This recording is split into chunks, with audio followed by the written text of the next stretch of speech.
नमस्कार दोस्तों, मैं कुणाल आपका स्वागत करता हूँ। यह हमारे विश्व इतिहास के सीरीज का 23वां वीडियो है और आज का टॉपिक है मुसोलिनी का फांसीवाद।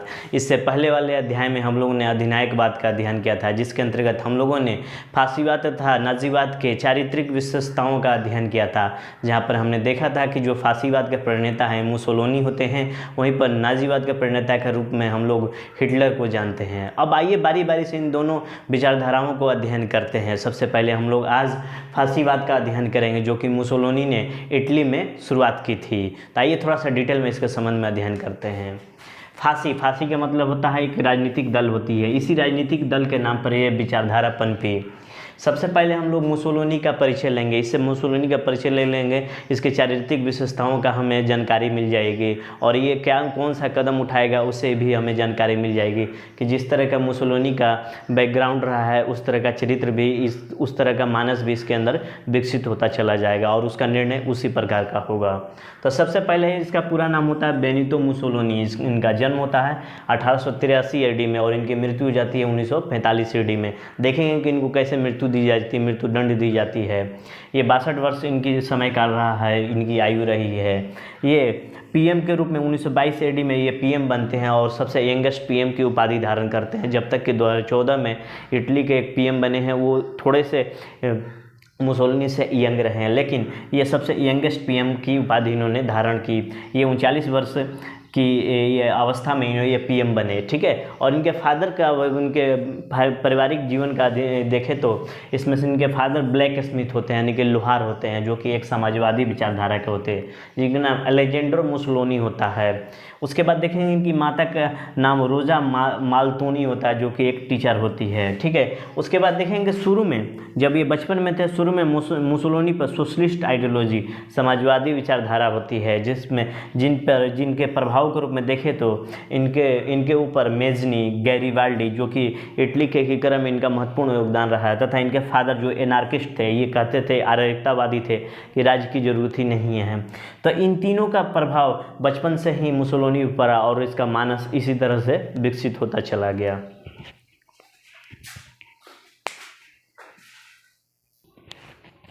मुसोलिनी इंपीरियलिज्म यानी साम्राज्यवाद का विरोधी था। जब 1911 में इटली ने तुर्की के त्रिपोली पर हमला किया तो मुसोलिनी ने इसकी आलोचना की। इसकी आलोचना के वजह से मुसोलिनी को जेल में डाल दिया गया था। मुसोलिनी एक अवंती पत्रिका निकालता था, अवंती पत्रिका के जरिए अपने विचारधाराओं का ये प्रचार प्रसार करता था। ये साम्राज्यवादी विचारधारा से लोग प्रभावित हुए। साम्राज्यवादी जो भी इसकी विचारधारा थी, एक थी विरोधी विचारधारा थी, इससे लोग प्रभावित हुए, ठीक है। इसके बाद हम लोग देखेंगे कि किंतु मुसोलिनी समाजवादी भी शुरुआत में तो विरोधी था, किंतु 1920 और 21 AD तक आते आते मुसोलिनी के व्यक्तित्व में बदलाव देखने को मिलता है। शुरुआत में तो साम्राज्यवादी विचारधारा का विरोधी, साम्राज्यवादी विरोधी विचारधारा का यह समर्थक था, किंतु 1920-21 तक आते थे मुसोलिनी के व्यक्तित्व में बहुत बड़ा बदलाव देखने को मिलता है। ये आगे चलकर मुसोलिनी बहुत ही अच्छा वक्ता था, ये अवसरवादी बना। शुरुआत में तो ये समाजवादी विचारधारा का था, लेकिन बाद में क्या हुआ कि ये आगे चल करके अवसरवादी बना, यानी कि सिद्धांत और विचार तो ठीक है, लेकिन अभी देखेंगे किस चीज़ की ज़रूरत है, अभी किस में लाभ हमें मिलेगा, वो आगे चलकर वो अवसरवादी बना मुसोलिनी। इटली, सबसे पहले सर्वप्रथम देखते हैं इटली। प्रथम विश्व युद्ध के बाद जो पेरिस शांति समझौता हुआ उससे इटली खुश नहीं हुआ था। इटली को गहरी निराशा हुई, इटली को धोखा मिला था, इससे जनता के मन में आक्रोश रहा। आर्थिक मंदी ने रही सही कसर पूरी कर दी। तो इटली के अंदर ये सब स्थितियाँ थी और इसी स्थिति में एक नेता इसको चाहिए था, इटली को, जो इनको इस परिस्थिति से उबारे। अखबार के माध्यम से ये जो मुसोलिनी था वो फेमस होते चला जा रहा था, लोकप्रिय बनता चला जा रहा था और नेता के रूप में उभर रहा था। 1919 में फासिस्ट दल कॉम्बाटिमेंटो दल बनते हैं। ये देखिए इटालियन भाषा है, इसको थोड़ा देखिएगा। फासिस्ट कॉम्बाटिमेंटो दल बनते हैं और इसमें शुरुआत में ये आगे चल के राष्ट्रीय फासिस्ट पार्टी बनती है, नेशनल फासिस्ट पार्टी बनी आई है आगे चलकर। इसमें शुरुआत में 17,000 लोग शामिल थे और 1921 में देखिए कि 2 साल में ही क्या बोलते हैं इसको 50 लाख लोग इसमें शामिल हो गए। उसके बाद 1919 में चुनाव होता है, जहाँ पर उस समय इसको 0 सीट मिलती है, जबकि 1921 में जब चुनाव होता है तो 50 सीट के करीब करीब इसको सीट मिलती है। तो देखिए कि कितनी इसकी लोकप्रियता तेज़ी से बढ़ने लगी। 50 नहीं 35 थे शायद, अराउंड 35 थी, ठीक है, 35 सीट मिलती है। इसके बाद हम लोग देखेंगे कि ये बहुत ही अच्छा वक्ता था, अपने भाषणों के माध्यम से लोगों को आकर्षित कर लेता था, और आज भी के नेता यही भी करते हैं कि अपनी भाषण कला के माध्यम से लोगों को आकर्षित करते हैं। अपने भाषणों में अक्सर ये कहा करता था कि हम लोग जब सरकार हमारे बनाएगी, हम सत्ता पर मेरा अधिकार होगा तो मैं वयस्कों को मददाधिकार दूंगा, गोला बारूद की जो भी कारखाने सरकार जब्त कर लेगी, मजदूर केवल 8 घंटे ही काम करेंगे, पूंजीपतियों पर कर बढ़ाया जाएगा, टैक्स की मार बढ़ाई जाएगी, गिरजाघरों की जो भी गिरजाघर थे यानी कि जो चर्च थे उसकी संपत्ति को जब्त कर ली जाएगी। इससे क्या हुआ कि इसके फॉलोअर की संख्या में तेजी से वृद्धि होने लगी।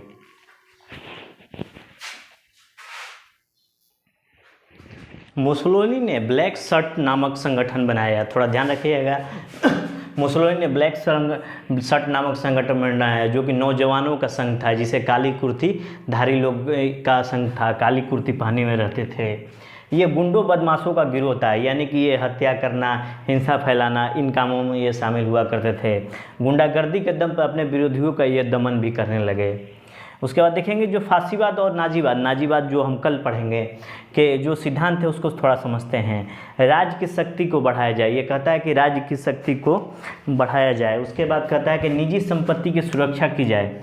उसके बाद सैन्य तंत्रों को मजबूत बनाया जाए और विदेश नीति को सुदृढ़ बनाया जाए, आर्थिक स्थिति को सुदृढ़ बनाया जाए। तो ये उसके सम्मिलित सिद्धांतों में से शामिल है। सन 1979 में नेशनल फासिस्ट पार्टी मुसोलिनी ने बनाई और 1921 AD में, देखते जाइए घटना, 1921 AD से मुसोलिनी 50,000 लोगों के साथ प्रदर्शन करते हुए रोम चला। अगर सरकार फासिस्ट शक्ति के सामने समर्पण नहीं किया तो रोम पर आक्रमण कर दिया जाएगा। उस समय रोम पर विक्टर इमैनुअल तृतीय का शासन था, इसको ध्यान रखिएगा। ये आगे चलकर मुसोलिनी के अस्तित्व पर खतरा कैसे पैदा करता है, आप ध्यान रखिएगा।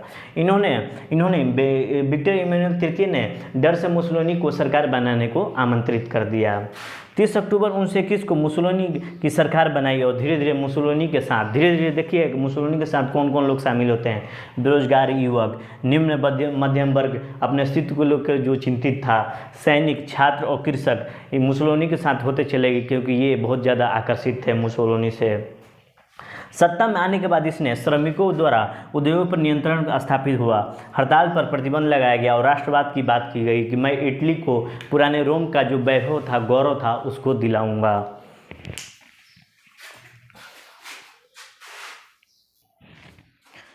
इन सब के कारण जो मुसोलिनी का जो पिछले साइड में हमने देखा था कि लोकतांत्रिक और समाजवादी विचारधाराओं के कारण, इनके कारण मुसोलिनी लगातार मजबूत होता गया।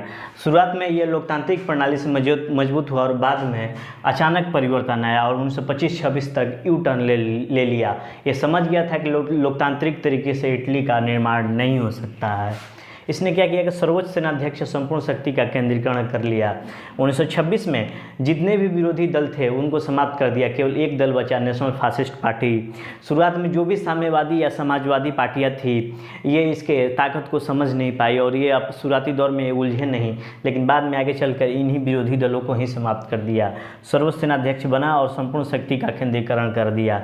मुसोलिनी ने ओवेरा नामक गुप्तचर संगठन भी बनाया था ताकि विरोधियों को कुचला जा सके, विरोधियों को चाल को समझा जा सके।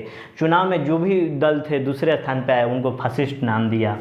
1926 में इटली ने तानाशाही सरकार का गठन किया। उसके बाद देखेंगे कि 1926 में इटली में मुसोलिनी ने तानाशाही सरकार का गठन किया।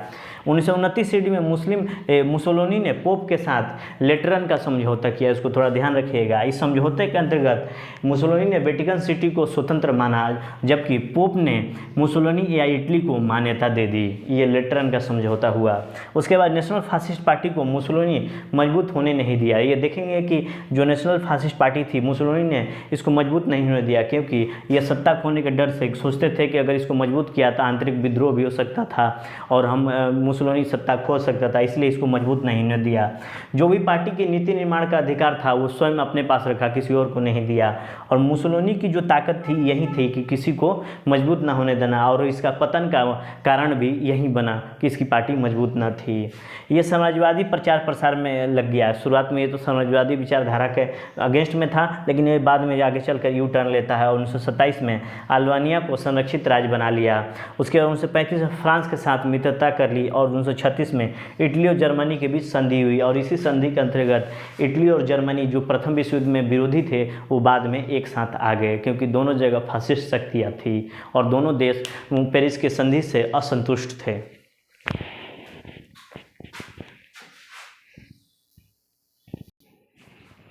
1935-36 AD में इटली अफसानिया पर आक्रमण करता है। देखिए, समाजवादी विचारधारा के अंतर्गत 1935-36 में इटली अफसानिया पर आक्रमण करता है और बिना राष्ट्रसंघ की परवाह किए। हमने देखा था कि प्रथम विश्व युद्ध के बाद राष्ट्रसंघ की निर्माण हुई थी, जिसमें ये समाजवाद के रोकने की प्रवृत्ति को ये समाजवाद की प्रवृत्ति को रोकना चाहता था। किंतु 1935-36 में इटली ने अफसानिया पर आक्रमण किया राष्ट्रसंघ की परवाह किए बिना। 1936-39 तक इस तरह से मामला चलता रहा।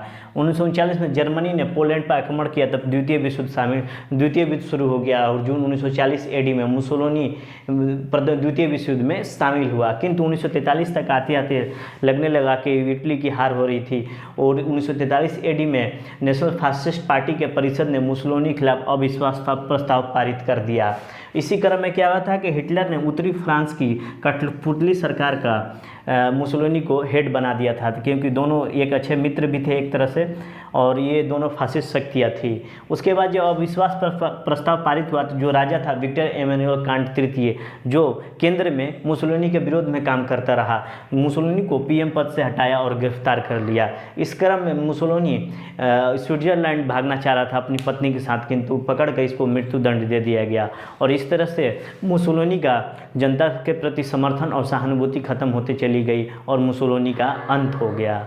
तो ये रही अपनी पहली फासिस्ट शक्ति, फासीवादी शक्तियाँ मुसोलिनी का। कल हम लोग नाजीवादी शक्ति हिटलर का अध्ययन करेंगे, जो कि जर्मनी में पनपता है। ठीक है, तो आज भर के लिए इतना ही। आपके सहयोग के लिए धन्यवाद। नमस्कार, जय हिंद।